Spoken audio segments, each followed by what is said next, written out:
Magandang hapon, narito ang 3-day weather forecast.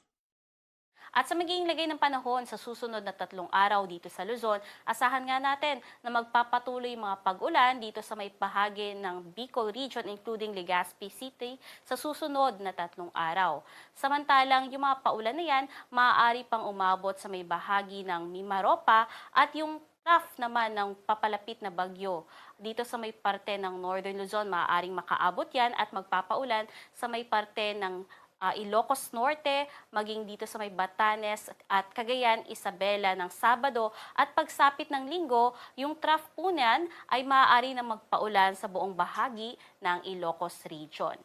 Pagsapit naman po ng Lunes, asahan natin na sa malaking bahagi ng Luzon, kasama ang malaking bahagi ng Central Luzon, maging yung katimugang bahagi ng Northern Luzon including Pangasinan, maging sa may La Union at Benguet kasama ang Baguio City, makararanas na rin po dyan ng malalakas na mga pag-ulan. Katamtaman hanggang sa malalakas na mga pag-ulan, dala po yan ng southwesterly wind flow or habagat.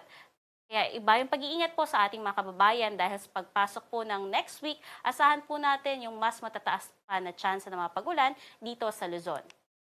Samantalang sa may bahagi naman ng Visayas sa susunod na 3 araw, asahan pa rin natin yung patuloy na mga pag-ulan hanggang weekend sa buong Kabisayaan at pagsapit ng Lunes, dalangan ng paglayo na nga nitong ating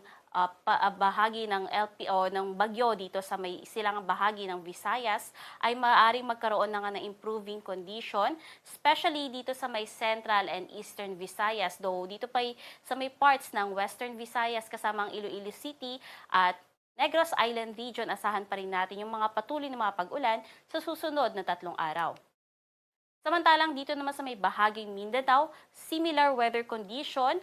patuloy pa rin yung mga pag-ulan sa buong Mindanao by weekend, ngunit pagsapit ng Lunes ay improving condition na nga dito sa may parts, especially sa may Caraga and Davao Region. Pero may mga pag-ulan pa rin tayong asahan, especially dito sa may parts ng Zamboanga Peninsula at Northern Mindanao, kasama ang Cagayan de Oro City at Zamboanga City.